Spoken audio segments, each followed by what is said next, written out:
সহজ উপায় এভাবে এগ বার্গার বানিয়ে নিতে পারবেন আপনারা। সকালে বাচ্চাদের নাস্তার জন্য খুবই পারফেক্ট একটা। তো আজকে আমি পাউরুটির সাথে এভাবে আসলে ডিমটা করেছি, একটু অন্যরকম বলেছি। আজকে নাস্তাটা একদম অন্যরকম, একদম ধোয়া আসসালামু আলাইকুম, সবাই কেমন আছেন? আশা করি সবাই অনেক অনেক ভালো আছেন। এখানে আমি দুইটা ডিম নিয়েছি, ডিম দুটো একটু মিক্স করে নিচ্ছি। এটা দিয়ে করলে কি হয়, একটু ছোট ছোট পিস হয়, সেই জন্য করে নিচ্ছি। মিক্স করা কিন্তু হয়ে গেছে, সবগুলো আমি করে নিয়েছি। হুবহু এরকম লাগবে ডিমগুলো। রসুন কুচিয়ে রেখেছিলাম, সেটা দিয়ে দিলাম। এটা আসলে সকালে নাস্তা বানাবো। তো নাস্তাটা আমি কীভাবে বানাচ্ছি, সবসময় তো একইভাবে নাস্তা ভালো লাগে না। তো আজকে আমি একটু আলাদাভাবে কিছু তৈরি করবো, সেটা তোমাদের সাথে শেয়ার করতেছি। এখানে আমি পাকা টমেটো দিয়ে দিচ্ছি, একটা পাকা টমেটো দিয়েছি, রসুন দিয়েছি বড় সাইজের একটা, আর পেঁয়াজ কুচি দিয়ে দুইটা।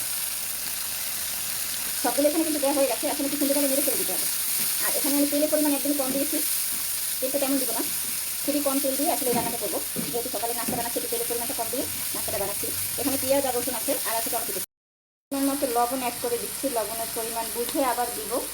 তো লবণটা অ্যাড করে আবার একটু সুন্দরভাবে নেড়ে চেড়ে দিতে হবে এটা। হলুদ অ্যাড করে দিচ্ছি একটু কালারের জন্য, আর একটু ঝালের জন্য এখানে আমি মরিচ অ্যাড করবো, গুঁড়া মরিচ। এখানে রাঁধুনি মরিচ আমি অ্যাড করছি, সেটাও আমি সামান্য দিলাম, কারণ একটু ঝাল কম খাবে তো এই জন্য। পানি অ্যাড করছি,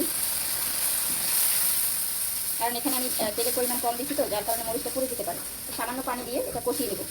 আর কিন্তু কষানো অলরেডি হয়ে গেছে। আগেই বলেছি নাস্তাটা আমি একদমই তেল তেমন ব্যবহার করবো না, খুবই কম পরিমাণে। এখন আমি দিয়ে দিচ্ছি, আমি যে ডিমগুলো রেখেছিলাম, এখানে দুইটা ডিম নিয়েছি, ডিমগুলো এখানে অ্যাড করে দিচ্ছি।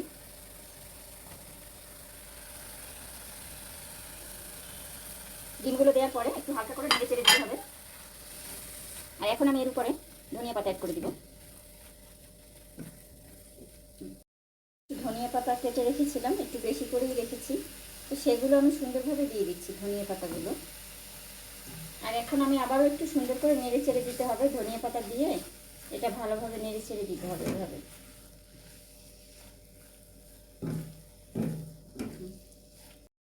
খাবারটা কিন্তু অলরেডি হয়ে গেছে। তো আজকে আমি পাউরুটির সাথে এভাবে আসলে ডিমটা করেছি, একটু অন্যরকম বলেছি। আজকে নাস্তাটা একদমই অন্যরকম, একদম ধোয়া উঠতেছে। প্রত্যেকটা আমি এভাবে করে দিয়ে দিচ্ছি।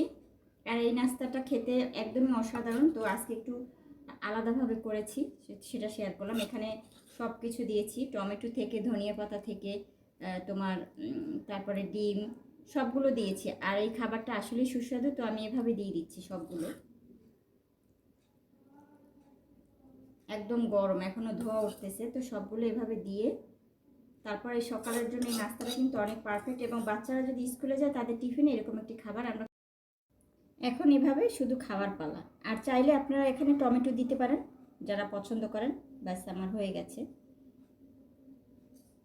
অনেক মজার একটি খাবার, আপনারা চাইলে এভাবে খুবই সহজে মাত্র 2 মিনিটের মধ্যে বানাতে পারেন এই খাবার। একদম কমপ্লিট হয়ে গেছে। এটা হচ্ছে মানে ডিমের বার্গার। যে সবাই আমরা চিকেন বার্গার খাই, বিফ বার্গার খাই, বাট এগ বার্গার খুবই কম। বাসায় সহজ উপায় এভাবে এগ বার্গার বানিয়ে নিতে পারবেন আপনারা।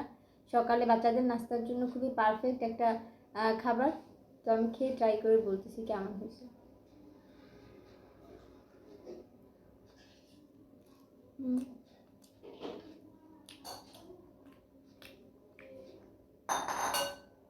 মানে আপনারা চাইলে চিজ দিয়েও নিতে পারবেন, আপনাদের ইচ্ছা।